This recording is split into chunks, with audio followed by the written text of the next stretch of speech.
విశాఖపట్నంలోనే విశాఖపట్నం వాస్తవ్యం.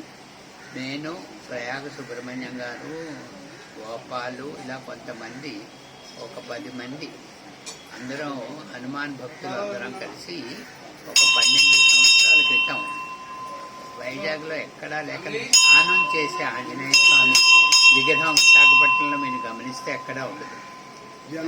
ధ్యానాంజనేయ స్వామి ఆలయం అంటే ఇక్కడ ఆంజనేయ స్వామి కూర్చొని ఉంటారు, ధ్యానం చేస్తున్నట్టు ఉంటారు. ఈ దేవాలయం తాలూకా ప్రాముఖ్యత అది. ధ్యానాంజనేయ స్వామి ధ్యానం చేస్తున్న ఆంజనేయ స్వామి విగ్రహం ప్రతిష్ఠించడం జరిగింది.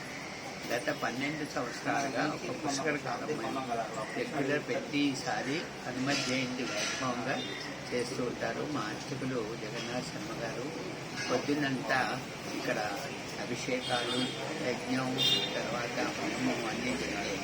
సాయంత్రం వచ్చిన ప్రజలు భక్తులందరికీ కూడా పొద్దున్న అన్న సంతర్పణ కూడా చేయడం జరిగింది.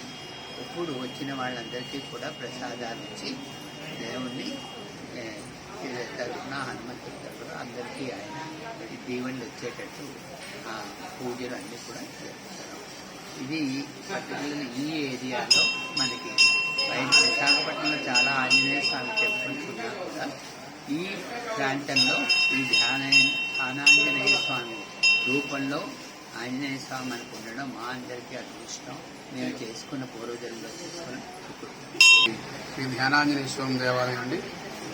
నా పేరు, నేను ఇక్కడ అర్చనగా వచ్చేస్తున్నాను. నా పేరు సత్యజగన్నాథ్ శర్మ. ఈ ఆలయం నేటితో 12 సంవత్సరాలు పూర్తి చేసుకుని 13వ సంవత్సరంలో అడుగుపెడుతుంది. ఈరోజు స్వామివారికి హనుమత్ జయంతి సందర్భంగా ఉదయం నుంచి కూడా విశేషంగా పంచామృత అభిషేకాలు, వివిధ పళ్ళ రసాలతో అభిషేకాలు చేయడం జరిగింది. అలాగే సహస్రనామార్చన, హోమాది కార్యక్రమాలు కూడా నిర్వహించడం జరుగుతుంది. స్వామి ముఖ్యంగా ధ్యాన ముద్రలో ఉంటారండి. ఈ ధ్యాన ముద్రలో స్వామివారిని ఆరాధించడం వల్ల మనకి బుద్ధిని ఎక్కువగా ప్రసాదిస్తారు, మంచి బుద్ధిని ప్రసాదిస్తారు. స్వామివారికి సాయంత్రం కూడా విశేష పూజా కార్యక్రమం సంకల్పారతి నిర్వహించడం జరిగింది. సంకల్పారతి అంటే నిమ్మకాయ డప్పులో నెయ్యి వేసి హారతి ఇవ్వడం జరుగుతుంది.